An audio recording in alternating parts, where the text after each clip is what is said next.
The smell of disinfectant at Mount Sinai Hospital in Manhattan always made Mira Castellano nauseous. But on that Tuesday in October, it wasn't the smell that made her feel like she was drowning. It was the word Dr. Patterson had just uttered. Cancer. Her mother, Elena, had been lying in that hospital bed for 3 days. What started as simple fatigue turned into tests. Many tests. And now that diagnosis that sounded like a death sentence. The treatment is aggressive, Mira. The doctor adjusted his glasses, avoiding her gaze. Latest generation chemotherapy, possible surgery, imported medications. We're talking about something around $300,000, at minimum. $300,000. Mira had $2,400 in her account. She worked as an assistant at an art gallery in Brooklyn. She lived in a shoebox-sized apartment. Her mother was all she had in the world, an Italian immigrant who raised her daughter alone, cleaning houses, waiting tables, sacrificing everything. And now Mira couldn't do anything. Nothing. The 5th-floor corridor was empty when she finally left the room. Her legs failed. She slid down the wall until she was crouched on the cold floor, hugging her knees, trying to breathe. The tears came without permission, hot, bitter, desperate. How am I going to get that money? How? That's when she heard the voice. If she doesn't receive the kidney within a week, Dr. Morrison, there'll be nothing more we can do. Mira didn't look up. She didn't want to see anyone else. Didn't want them to see her despair stamped on her face. I understand your urgency, Mr. Severino. The doctor's voice sounded tired. But compatible donors don't appear overnight. We already have your mother on the priority list, but... lists. The word came out like a growl. My mother doesn't have time for lists. Heavy footsteps echoed through the corridor. The doctor walked away, murmuring apologies, leaving behind a dense silence. Mira felt a presence. Dark, intense, impossible to ignore. When she finally raised her face, she found a man standing a few meters away.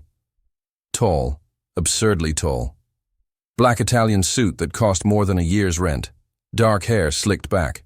Chiseled jaw. But it was his eyes that paralyzed her. Black as coal, and empty. As if he had seen too much, felt too little. Dante Severino observed her with an intensity that made every cell in her body scream to run. But she couldn't move. You're crying, he said. It wasn't a question. It was a cold, analytical observation.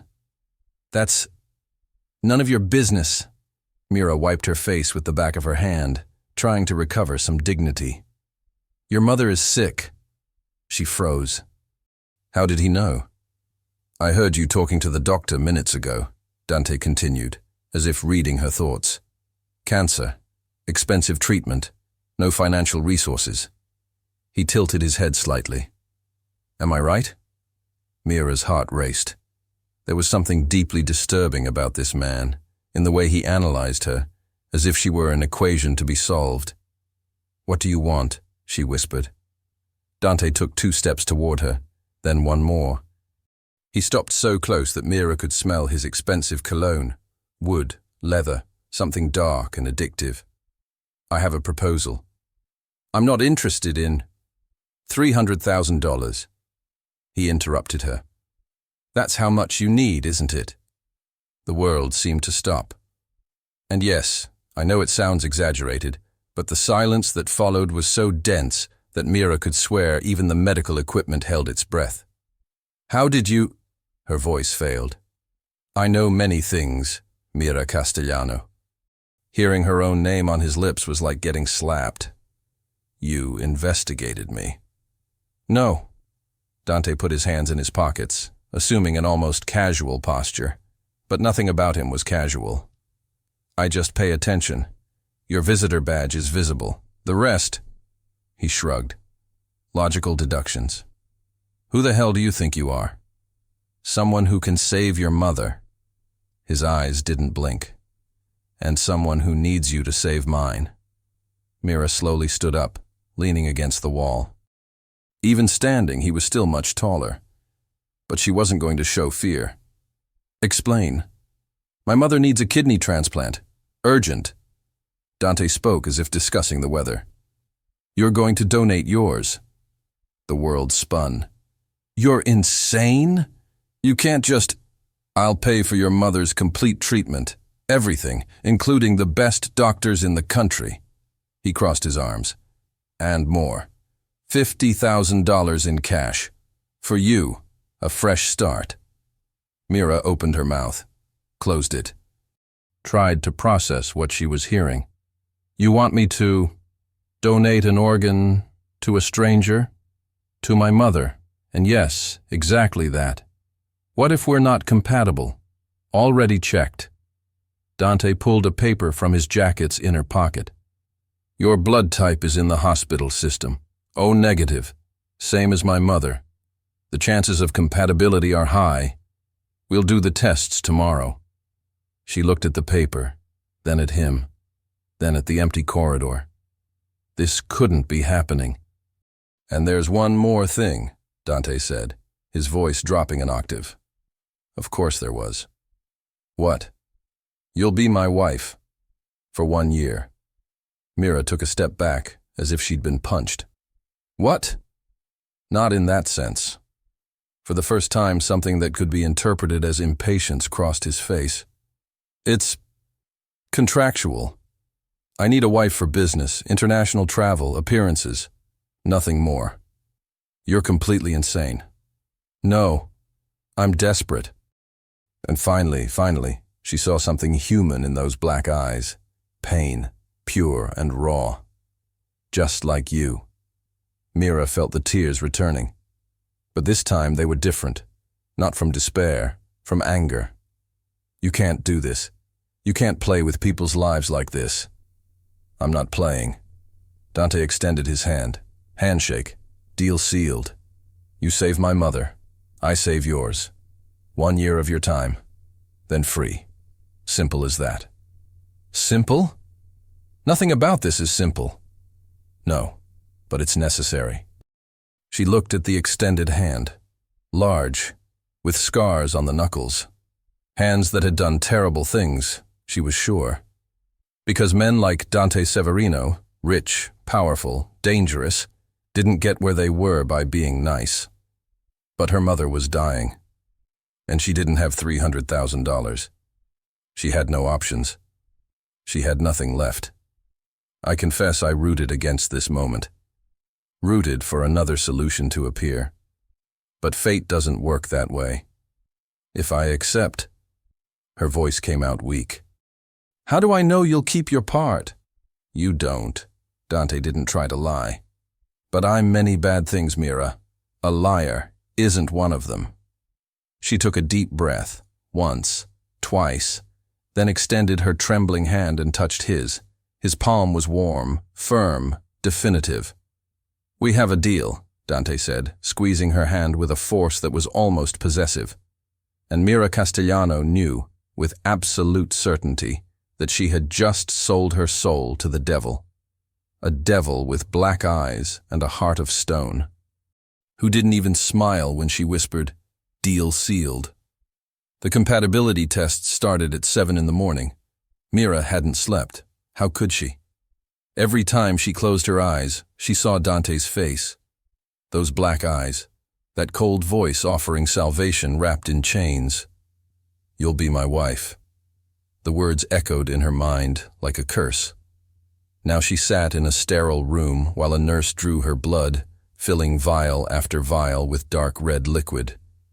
The same blood that might save a woman she'd never met. The same blood that would bind her to a man who terrified her. All done, sweetheart, the nurse said with a practiced smile.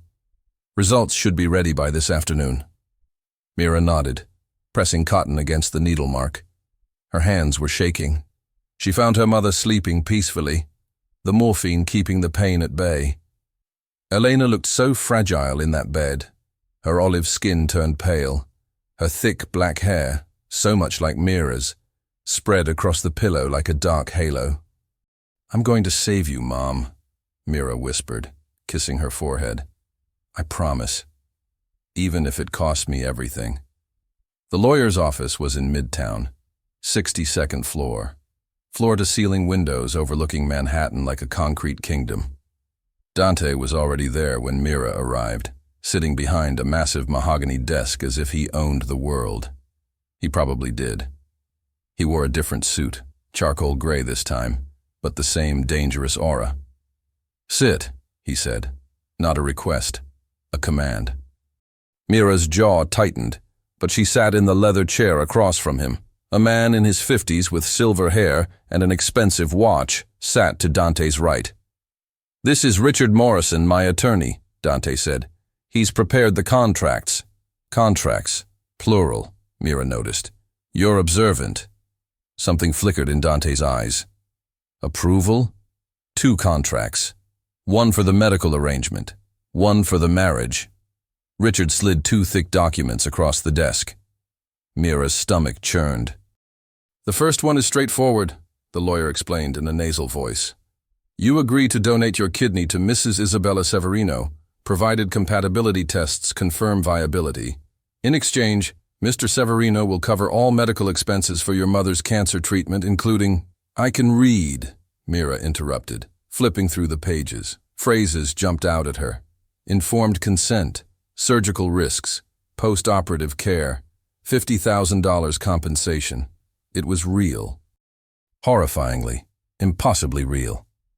"And the second?" she asked, her voice steadier than she felt. Dante leaned forward, clasping his hands. "Marriage contract. 12 months. You'll live in my home. Attend events as my wife. Accompany me on business trips when required. In public, we present as a married couple. And in private, separate bedrooms, separate lives." His tone was flat. "I'm not interested in a real marriage, Miss Castellano. Only the appearance of one." Here even I was surprised by how cold he sounded, as if he was buying a car, not proposing to a woman. "Why?" The question escaped before she could stop it. "Why do you need a wife?" Dante's expression hardened. "That's not your concern. You're asking me to give you a year of my life. It damn well is my concern." Silence stretched between them like a wire pulled taut. Richard coughed uncomfortably. Finally, Dante spoke. "I have business dealings in Italy, old families, traditional values. They don't trust unmarried men. Think we're unstable, unreliable." His jaw clenched. "I need their cooperation for an acquisition. A wife makes me palatable. So I'm a prop. You're a solution, just like I'm a solution for your mother's survival." The brutality of it stole her breath. But he wasn't wrong. What if I meet someone during this year?" Mira asked. "You won't." Dante's voice turned to ice. "The contract includes a fidelity clause. No romantic entanglements. No dating, no." "You've got to be kidding me." "I don't kid." He pulled out a pen, black, expensive, probably cost more than her monthly salary. "You can have friends, a life, a job if you want one, but publicly, you're mine. Any scandal, any whisper of infidelity, and the contract is void. Your mother's treatment stops immediately." Rage flooded through Mira's veins. "You're a bastard." "Yes." He didn't even blink. "But I'm a bastard who's going to save your mother's life." She wanted to scream, to throw the contracts in his face, to run. But Elena was dying, and Dante Severino held the only key to her survival. "I need a lawyer to review these," Mira said. "Already arranged." Dante nodded to Richard, who pulled out a business card. "Elena Hartwick, excellent attorney. She'll meet with you tomorrow, on my dime." Of course he'd thought of everything. "The compatibility results?" Mira asked. "Should be ready by 5. Dante checked his watch. Patek Philippe, she noticed. "If you're a match, surgery is scheduled for Monday. That gives us 3 days. 3 days to what?" "To get married." He slid a third document across the desk. "Marriage license application. We'll go to City Hall tomorrow afternoon. Ceremony on Friday." The room spun. "This is insane," Mira whispered. "This is survival," Dante corrected. "For both our mothers. She looked at him, really looked, past the expensive suit and the cold eyes. And for just a moment she saw it. The same desperation she felt, the same terror of loss, the same willingness to do absolutely anything. They were both drowning, and this twisted deal was the only lifeline either of them had. Can it seem unlikely?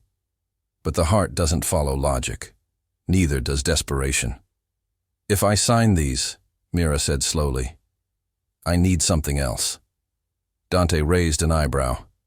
You're negotiating? You said you're not a liar. Prove it. I want to meet your mother. Before the surgery, I want to know who I'm doing this for. For a long moment, Dante just stared at her. Then, something impossible happened. He smiled. It was small, barely there, and it didn't reach his eyes, but it was real. Done, he said. Tomorrow morning, before City Hall. Mira picked up the pen. Her hand trembled as she signed her name at the bottom of each page. Mira Castellano, over and over, binding herself to this man, this stranger, this beautiful, terrifying devil. When she finished, Dante took the pen and added his own signature. Strong, aggressive strokes. Dante Alessandro Severino. We're done here, he told Richard, who gathered the contracts and hurried out like the room was on fire. Mira stood to leave, but Dante's voice stopped her. Mira. She turned. He was standing now, silhouetted against the New York skyline like some dark prince surveying his kingdom. Thank you, he said quietly. 2 words. That was all. But they cracked something in the ice around him. Don't thank me yet, Mira replied, her throat tight. We still don't know if I'm compatible. You are. He said it with absolute certainty. I can feel it. And God help her, so could she. At 5:47 p.m., Dr. Morrison called. Perfect match. Surgery scheduled for Monday, 6 a.m. Mira Castellano was going to save a stranger's life and lose herself in the process. Isabella Severino didn't look like a woman with weeks to live. She looked like royalty. Even in a hospital bed with IV lines snaking from her arms and monitors beeping steadily, she held herself with an elegance that made Mira feel like a child playing dress-up. Silver hair pulled back in a neat bun, sharp cheekbones, and eyes, the same obsidian black as her son's, that seemed to see straight through to Mira's soul. So you're the girl who's saving my life, Isabella said in accented English, her voice stronger than Mira expected. Yes, ma'am. Mira stood awkwardly at the foot of the bed. Dante was beside her, silent as a shadow. Come closer, child. Let me see you properly. Mira approached. Isabella reached out, taking her hand with surprising strength. Her skin was papery thin, but her grip was firm. Beautiful, Isabella murmured, studying Mira's face. Dante, you didn't tell me she was beautiful. It's irrelevant, Dante said flatly. Nothing about a woman is irrelevant. Isabella's lips curved into a knowing smile. She looked at Mira. He's a difficult man, my son. Hard, cold, but he wasn't always this way. Mama, Dante's voice held a warning. Shush, I'm dying. I can say what I want. Isabella squeezed Mira's hand. You're giving me a second chance at life. Why? The question caught Mira off guard. Because you need it, and my mother needs the treatment that... No, Isabella interrupted gently. Many people would refuse, would say it's too much, too dangerous. Why did you say yes? Mira looked at Dante, then back at his mother. Because I understand what it's like to be helpless, to watch someone you love slipping away and not be able to do anything about it. Her throat tightened. If I can stop that for someone else, for you, then maybe all this has some meaning. And here even I was surprised by how much truth was in those words. Mira wasn't just doing this for money. She was doing it because she understood his pain. Isabella's eyes glistened.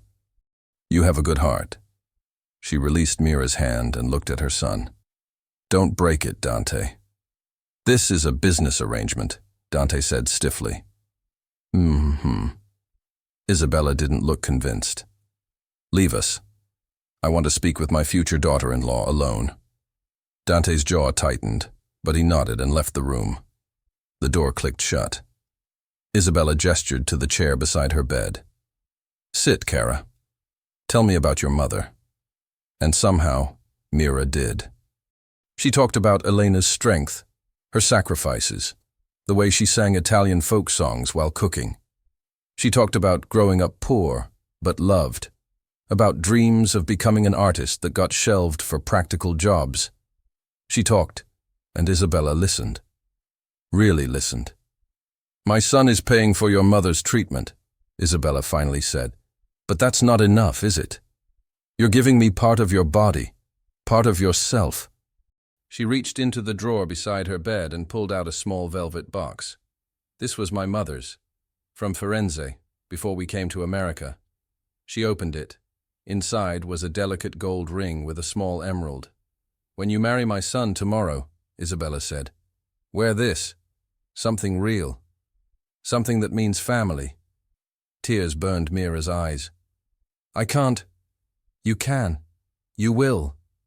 Isabella's voice was steel wrapped in silk. "And Mira, take care of him. He won't admit it, but he needs someone to." City Hall was grey and bureaucratic, and nothing like the wedding Mira had imagined as a little girl. No white dress, no flowers, no music. Just a judge with reading glasses, 2 random witnesses pulled from the hallway, and Dante in another devastatingly perfect suit. Mira wore a simple navy dress she'd bought at Macy's that morning, and Isabella's ring on her right hand, waiting. "Do you, Dante Alessandro Severino, take this woman to be your lawfully wedded wife?" "I do." No hesitation. No emotion. Just 2 words. "And do you, Mira Sofia Castellano, take this man to be your lawfully wedded husband?" Mira looked at Dante. He stared back, unreadable. This was it, the point of no return. "I do," she whispered. "You may kiss the bride." Dante stepped closer.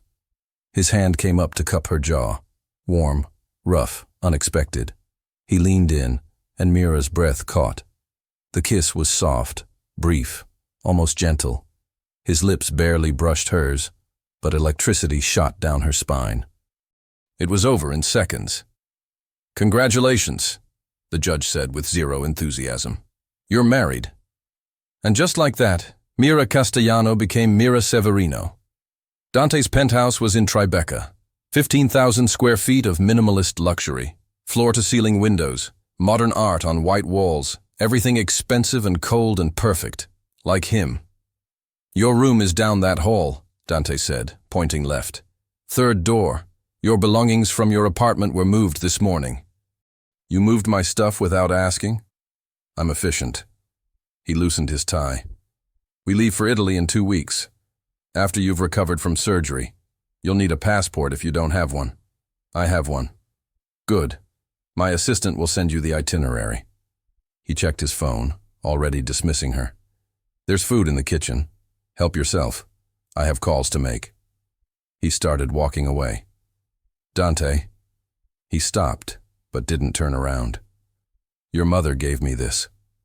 Mira held up the emerald ring. "She said to wear it tomorrow. At the wedding." She paused. "The real one, I mean." Now he turned. His eyes fixed on the ring with an expression she couldn't read. "She always loved that ring," he said quietly. "Said it reminded her of home. She told me to take care of you." A muscle ticked in his jaw. "I don't need taking care of. Everyone needs someone." Mira took a step toward him. "Even you." For a moment, just one moment, his mask slipped. She saw exhaustion. Fear. The weight of carrying everything alone. Then it was gone. "Monday morning," he said. 6 a.m. I'll drive you to the hospital." "You don't have to." "Yes, I do." His voice was rough. "You're giving your kidney to save my mother. The least I can do is be there." He disappeared into his study before she could respond. Mira stood alone in that massive penthouse wearing a stranger's ring, bound to a man made of ice and secrets. I confess I hoped she'd change her mind. Run. But sometimes, we're too far down the path to turn back. She slid Isabella's ring onto her left hand, next to the simple gold band Dante had placed there at City Hall.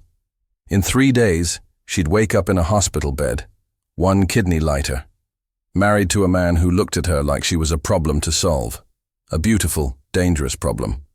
And God help her, part of her wondered what would happen if she stopped being a problem and became something else entirely, something he couldn't control, something he couldn't walk away from. But that was dangerous thinking. This was business. Nothing more. Nothing more. She repeated it like a prayer as she walked to her new bedroom in her new life, and tried not to think about how his lips had felt against hers, or how much she wanted to feel them again. The operating room was freezing. Mira lay on the table, staring at the bright lights above, feeling the anesthesiologist's needle slide into her vein. Her heart hammered against her ribs. "Count backward from 10, a gentle voice instructed. 10, 9, 8. The last thing she saw before darkness claimed her was Dante's face through the observation window. He stood perfectly still, hands pressed against the glass, watching her like she was the only thing in the world that mattered. Then, nothing. Pain. That was the first thing she felt when consciousness returned. Burning, searing pain in her left side that made breathing feel like swallowing glass. Mira. "Mira, can you hear me?" She forced her eyes open. A nurse smiled down at her. "There you are. Surgery went perfectly. You're in recovery." My mother." Mira's voice was sandpaper. "Already in treatment. Dr. Patterson started the first round of chemo this morning. Everything's being taken care of." Relief flooded through her, stronger than the pain. "And Isabella?" The nurse's smile widened. "Mrs. Severino is doing wonderfully. The kidney is functioning beautifully. You saved her life, sweetheart." Tears slid down Mira's temples. She'd done it. Her mother would live. Isabella would live. And she'd lost a piece of herself in the process. "Your husband has been here the entire time," the nurse added, adjusting the IV. "Won't leave, won't eat, just sits and waits." "He's not really my—" Mira started, but the words died. Because legally, he was. For the next 12 months, Dante Severino was her husband. The thought should have terrified her. Instead, it made her heart do something complicated. They moved her to a private room on the 6th floor. Expensive. Quiet. The kind of room that screamed money. Dante was already there.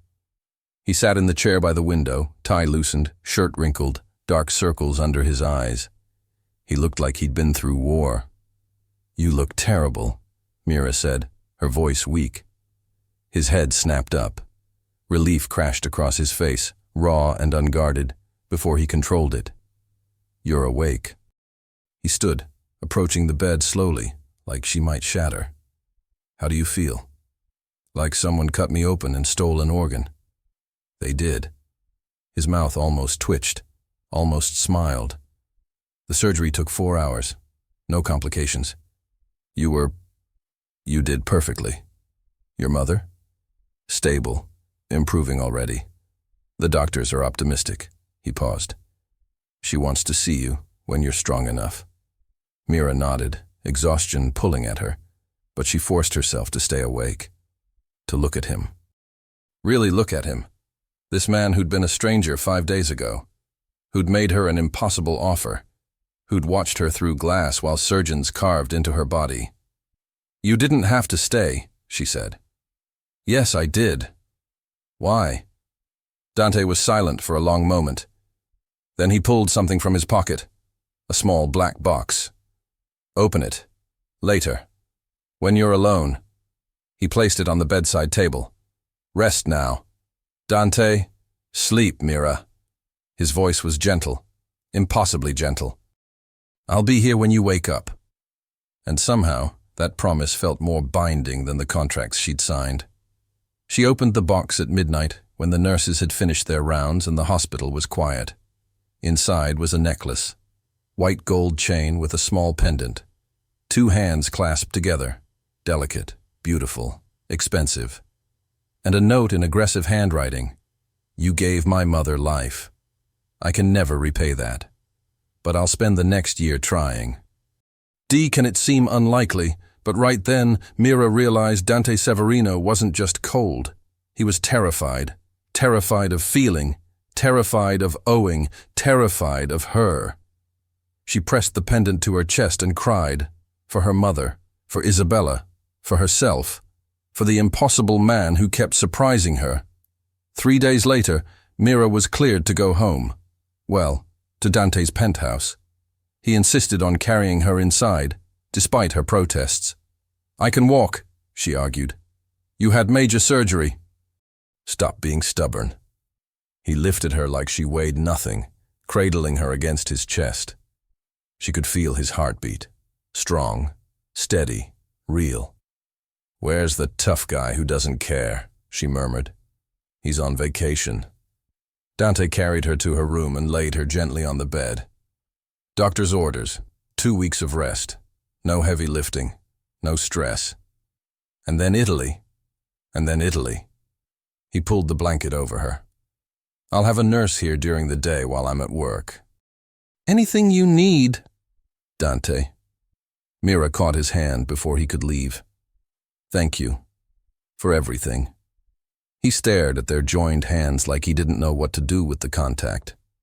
"My mother is alive because of you," he said roughly. "I'm the one who should be grateful. We saved each other's mothers. I'd say we're even. We're not." His grip tightened. "We'll never be even." Before she could ask what he meant, he pulled away and left the room. But that night, when pain woke her at 2 a.m., Dante appeared like a ghost. He gave her medication, brought water, sat in the chair beside her bed. "Go back to sleep," Mira said. "You don't need to." "Yes, I do." He settled into the chair, closing his eyes. "Sleep, Mira. I'm not going anywhere." And he didn't. For the next 2 weeks, he was there. Every night. Just sitting. Watching over her like she was something precious. Something worth protecting. It should have felt suffocating. Instead, it felt like safety. And that terrified her more than the surgery ever had. On day 14, Mira's stitches came out. She was cleared for travel. "We leave for Rome tomorrow," Dante announced over breakfast. 6 p.m. flight, first class. We'll be gone for 3 weeks. 3 weeks? Mira's coffee cup paused halfway to her lips. "Business meetings, social events. You'll need to play the part of my wife." His voice was back to business, cool, distant. "My assistant sent over appropriate clothing. It's in your closet." Just like that, the gentleman who'd watched over her was gone, replaced by the cold stranger who'd propositioned her in a hospital corridor. "Of course," Mira said, matching his tone. "Wouldn't want to embarrass you in front of your important friends." Something flashed in his eyes. Anger. Hurt. "That's not—" He stopped. Started again. "You could never embarrass me." "Why? Because I'm a good actress? Because I'll smile pretty and play the devoted wife? Because you're—" He cut himself off, jaw clenched. "Pack your things. We leave at 4. He stormed out, leaving Mira alone with her coffee and her racing heart. Here, even I felt the tension crackling between them, like lightning waiting to strike. She touched the necklace at her throat, the clasped hands. Tomorrow they'd fly to Italy. Tomorrow the real performance would begin.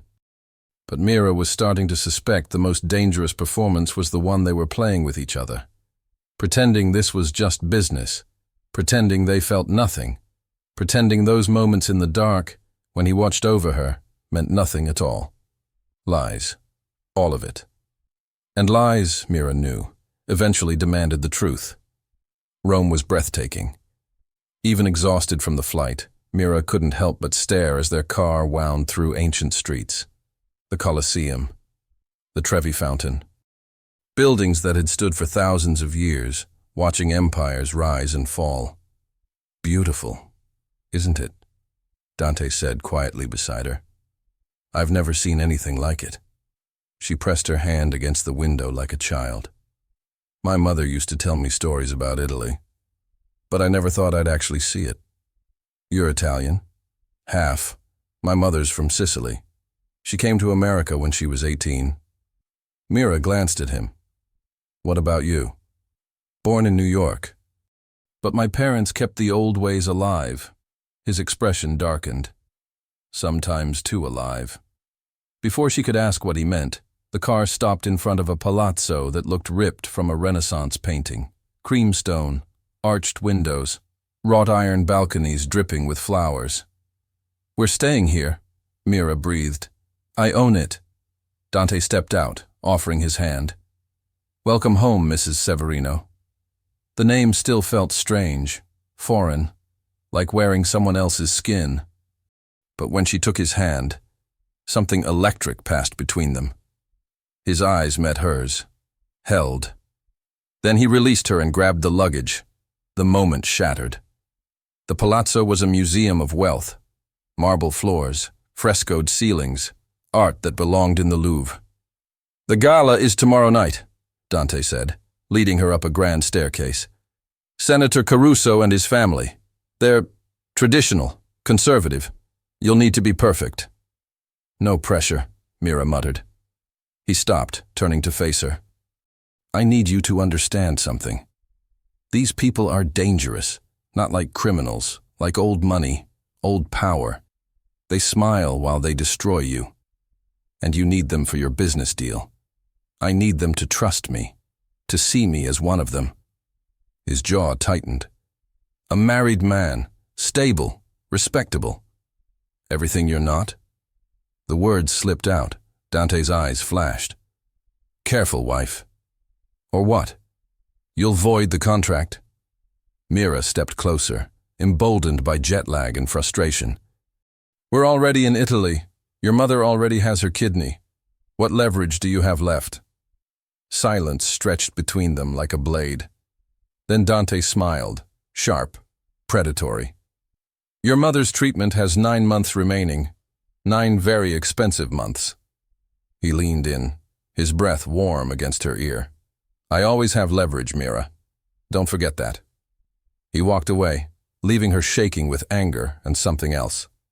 Something that felt dangerously like desire. The next evening, Mira stared at herself in the mirror. The dress Dante's assistant had chosen was stunning. Emerald silk that hugged every curve and pooled at her feet like liquid gemstones. Her dark hair was swept up, Isabella's ring glinting on her finger beside her wedding band. She looked like she belonged in this world. But she didn't, and she never would. A knock at the door. Come in, she called. Dante entered and stopped dead. For 5 full seconds, he just stared. His eyes traveled from her face down to her feet and back up, slow and thorough. You look... He cleared his throat. Acceptable. Acceptable? Mira raised an eyebrow. I look amazing, and you know it. The corner of his mouth twitched. Humility isn't your strong suit. Neither is giving compliments, apparently. I don't give compliments I don't mean. He crossed to her, producing a velvet box. But you do look beautiful. Terrifyingly so. He opened the box. Inside was a diamond necklace that probably cost more than her childhood home. I can't wear that, Mira whispered. You can. You will. Dante moved behind her, lifting the necklace. These people will judge you by what you wear, how you speak, how you look at me. His fingers brushed her neck as he fastened the clasp. Goosebumps erupted down her spine. And how should I look at you? She asked, meeting his eyes in the mirror. Like you love me. His voice was rough. Like I'm your entire world. And here even I wondered if he was still acting. That's asking a lot. I know. He rested his hands on her shoulders, not moving away. But you're good at this. Better than I expected. At pretending. At everything. their eyes held in the mirror. The air felt thick, charged. Then Dante stepped back, the spell broken. "The car is waiting," he said stiffly. "Ready?" Mira touched the diamonds at her throat. "As I'll ever be." The Caruso estate was even more opulent than Dante's palazzo. Hundreds of guests in designer gowns and tuxedos, champagne flowing like water, a string quartet playing Vivaldi. Dante's hand never left the small of Mira's back. "Senator Caruso," he said warmly as an elderly man approached. "Thank you for the invitation." "Dante, finally we meet your bride." The senator kissed Mira's hand. "Bellissima! How did this ugly bastard convince you to marry him?" "He was persistent," Mira said with a practiced smile, "and I'm a sucker for lost causes." The senator laughed. Dante's hand tightened on her waist. They worked the room like professionals. Mira smiled, laughed, told sanitized stories about their whirlwind romance. Dante played the devoted husband, touching her constantly, looking at her like she hung the moon. It was exhausting and intoxicating. Because somewhere between the lies and the performance, something real kept slipping through. The way he pulled her closer, when another man's gaze lingered too long. The way his thumb traced circles on her hip, unconscious and possessive. The way he looked at her when he thought she wasn't watching. Can it seem unlikely? But she was starting to forget this was fake. They stepped onto a balcony for air. Rome sprawled below them, glittering like scattered diamonds. "You're good at this," Dante said, handing her champagne. "So are you. The devoted husband act is very convincing." "Who says it's an act?" The words were soft. Dangerous. Mira turned to face him. "Dante, my father was a monster," he said suddenly.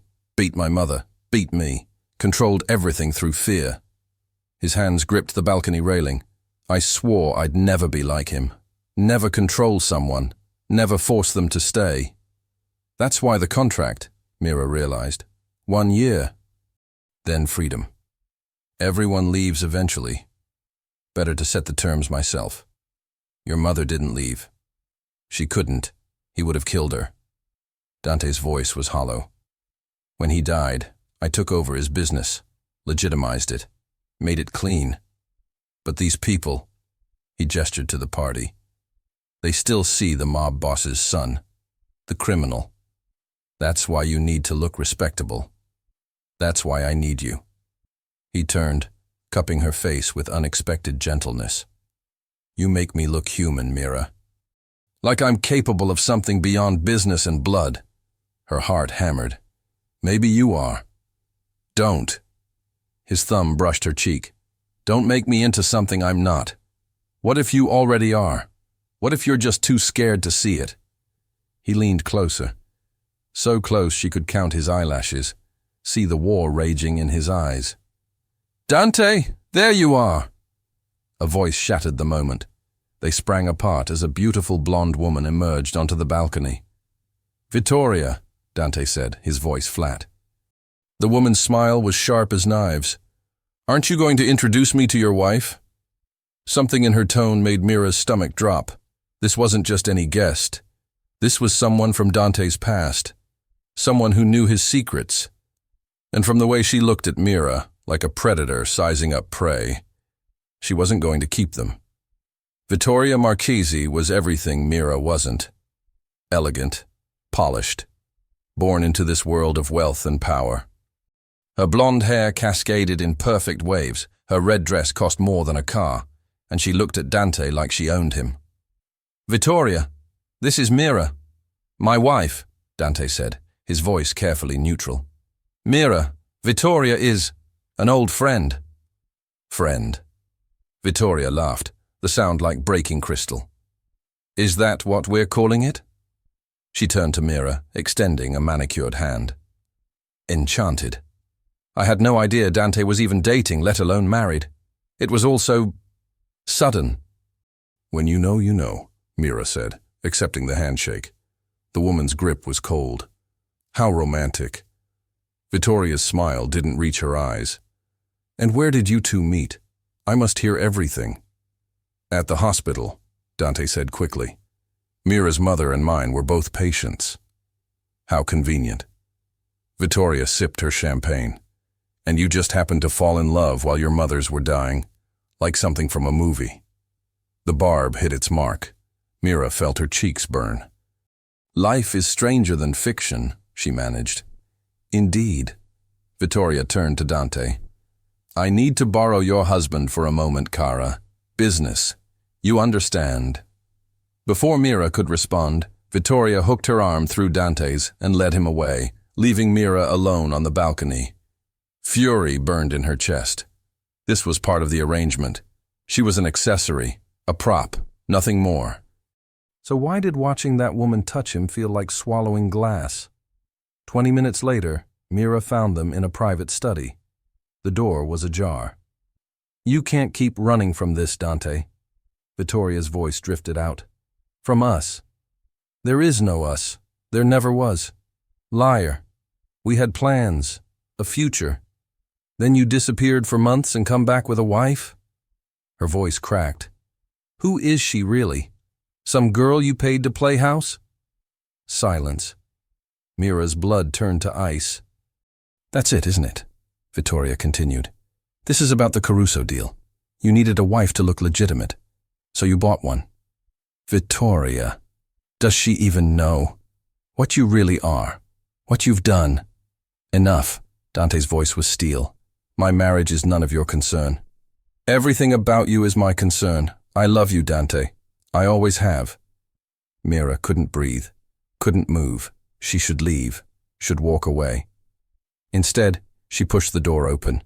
Both of them turned. Vittoria looked triumphant. Dante looked caught. Mira, he started. The senator is looking for you, she said, her voice unnaturally calm. Something about the contracts.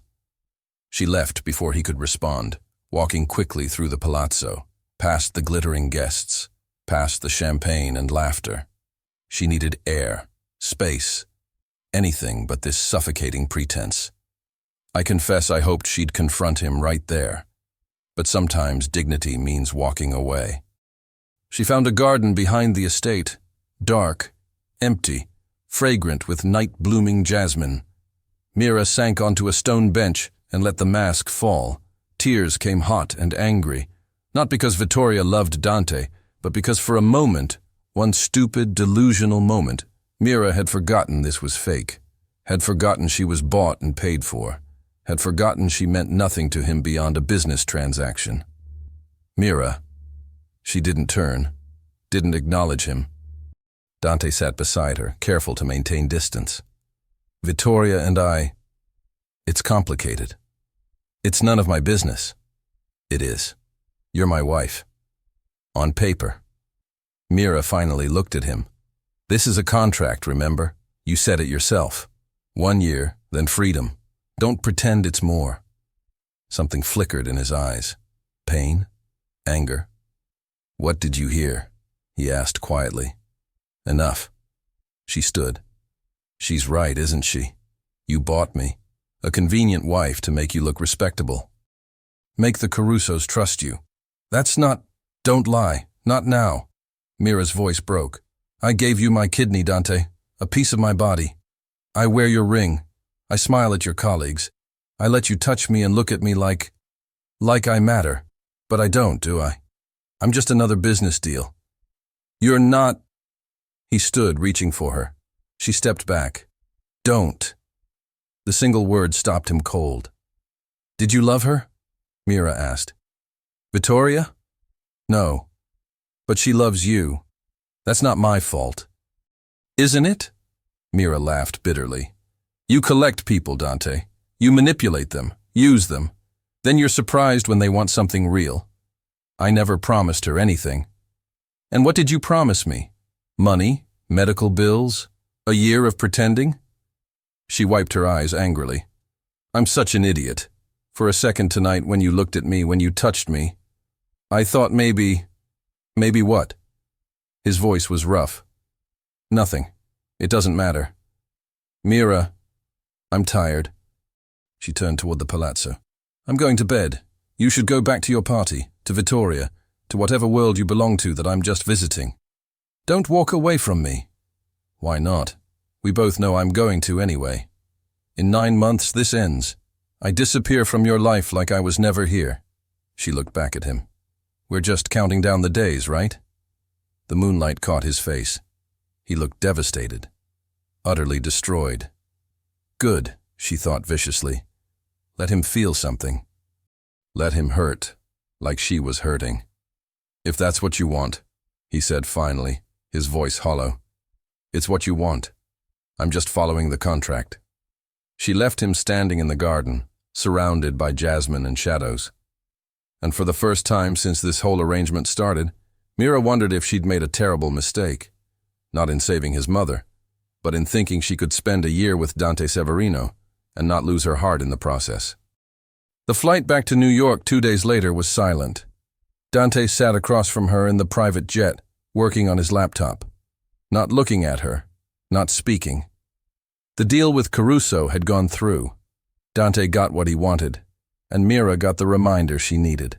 This was business, nothing more. When they landed, he helped her with her luggage. Polite, distant, a stranger again. I have meetings for the next week, he said in the car. You'll have the penthouse to yourself. Fine. Mira, don't. She stared out the window. Just don't. They pulled up to the building. Mira grabbed her bags and headed inside without looking back. She made it to her room before the tears came. 3 months down, 9 to go. And Mira Severino, no, Castellano, because she'd never really been his, wondered how she'd survive even one more day. 5 months. 5 months of polite distance. Separate lives under the same roof. Dante buried in work. Mira visiting her mother, who was in remission, thriving, asking when she'd get grandchildren. The irony was suffocating. They attended events when required, smiled for cameras, played the perfect couple, then returned to the penthouse and disappeared into separate rooms like ghosts haunting the same house. It was exactly what Mira had signed up for. So why did it feel like dying? The call came at 2 a.m. on a Thursday in March. Mira's phone shattered the silence. Unknown number. Hello? She answered groggily. Mrs. Severino? A woman's voice, professional but urgent. This is Mount Sinai Hospital. Your husband has been in an accident. The world stopped. What? Is he? He's alive, stable, but asking for you. Can you come? Mira was already moving, throwing on clothes, her hands shaking so badly she could barely tie her shoes. Please be okay. Please be okay. Please. She didn't let herself think about why her heart was trying to claw out of her chest. Why the thought of losing him felt like losing oxygen. She found him in a private room, his right arm in a cast, a gash across his forehead stitched and bandaged. But alive. Breathing. Real. Dante. His name broke on her lips. His eyes snapped open. Mira? You came. Of course I came, you idiot. She rushed to his bedside, her hands hovering over him, afraid to touch, afraid to hurt him. What happened? Car accident. Driver ran a red light, T-boned my side. He tried to sit up and winced. I'm fine. Just bruised. You have a concussion and a broken arm. That's not fine. Tears spilled down her cheeks. You could have died. But I didn't. You could have. She was shaking now, months of suppressed emotion erupting. And I would have gotten a phone call saying my husband was dead, and we haven't even spoken in weeks, and the last thing I said to you was... A sob choked her. Mira. Dante caught her hand with his good one. I'm okay. I'm here. Why did you ask for me? The question tore out of her. Why not Vittoria? Or your business partners? Or because you're my wife? His grip tightened. And when I was lying in that wreck, bleeding, thinking I might die, you were the only person I wanted to see. The words hung in the air between them. Dante. I've been a coward, he said roughly. These past months. Avoiding you. Pretending distance would make this easier. Make what easier? This. He pulled her closer. You. Us. The fact that somewhere between a hospital corridor and now, this stopped being pretend for me. Mira's breath caught. What are you saying? I'm saying I'm terrified. His voice cracked. I'm saying you were right in Rome. I collect people. I use them. Because if I don't let anyone close, they can't destroy me the way my father destroyed my mother. He looked at her, and his eyes were raw, vulnerable. But you got close anyway. You slipped past every defense. And now I can't breathe without thinking about you. Can it seem unlikely, but this was the moment everything changed.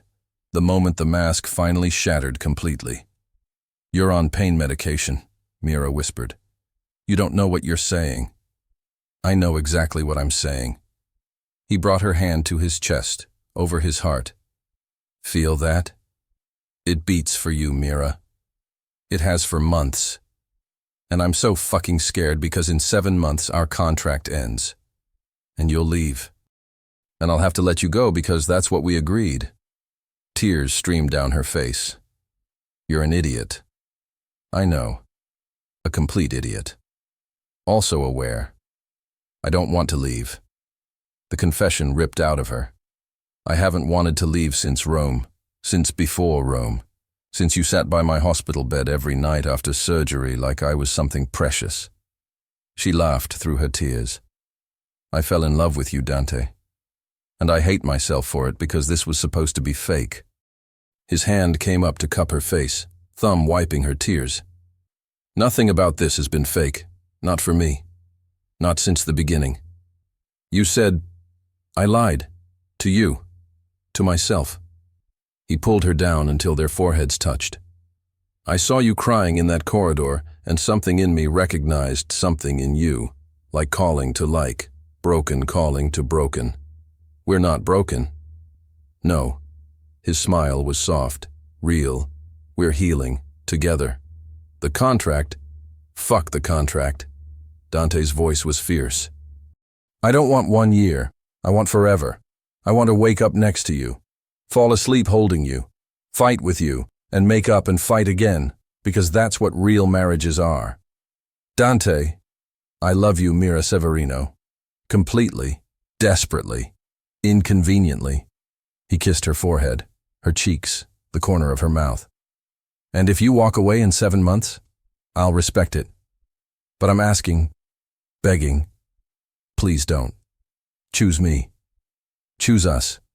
For real this time. Mira's heart felt too big for her chest.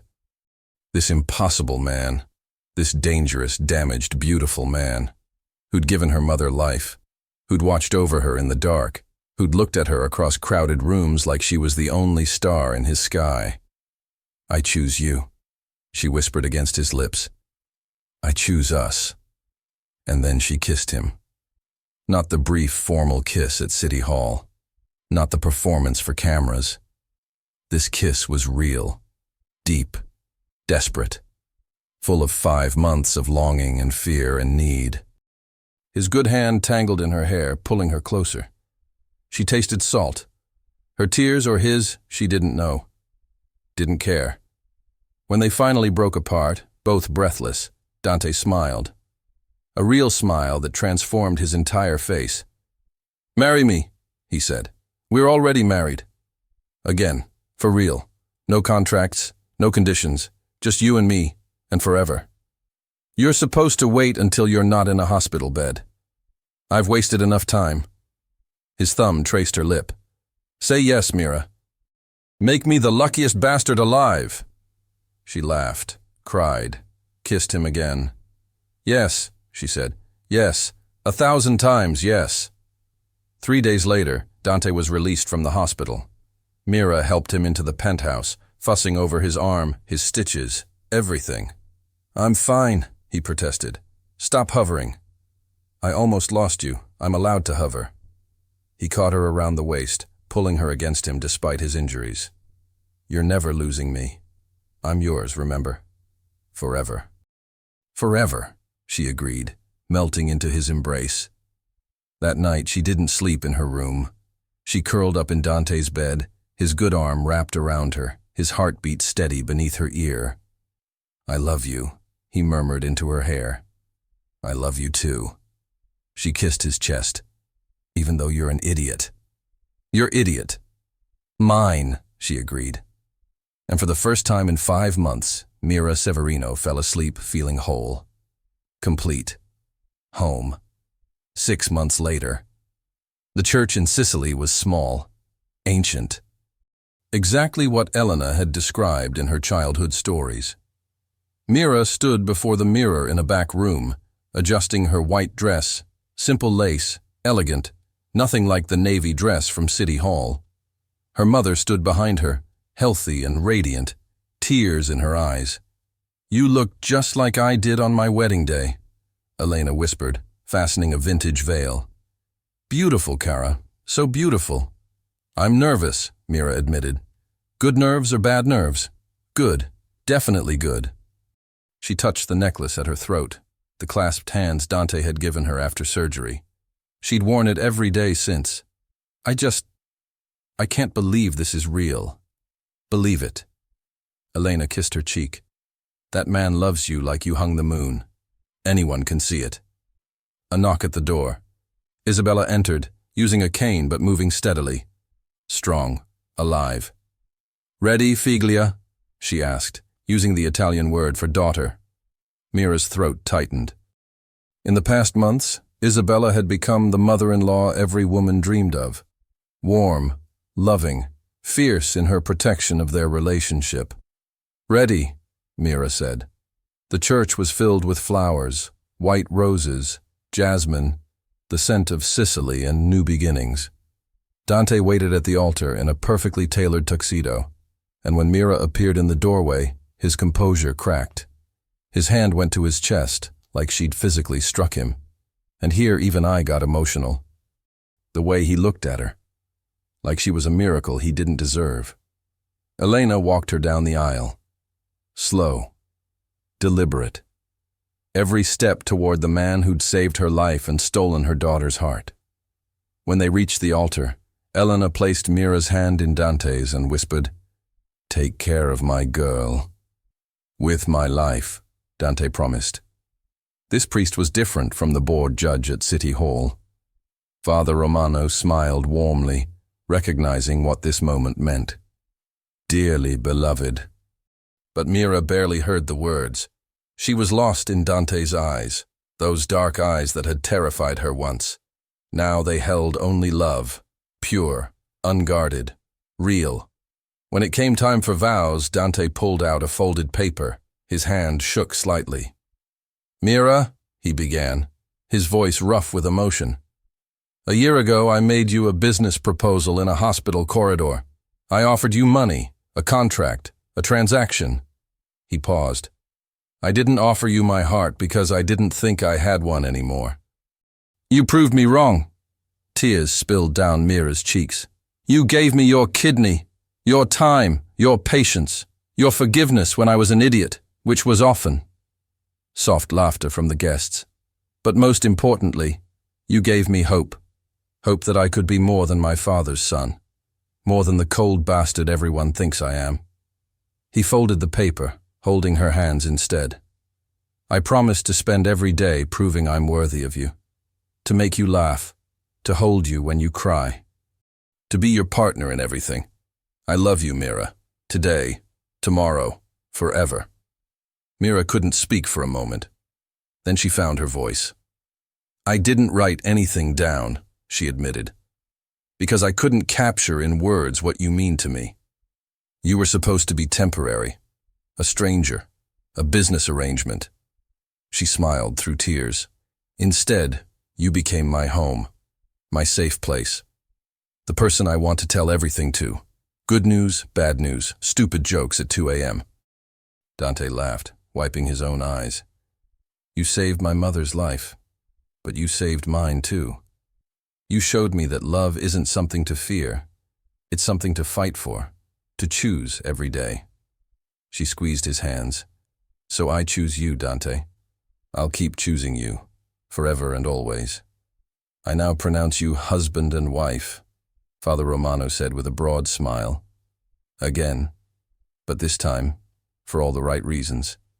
Kiss her already, Isabella called out. Dante grinned, that rare, beautiful smile that transformed him, and pulled Mira close.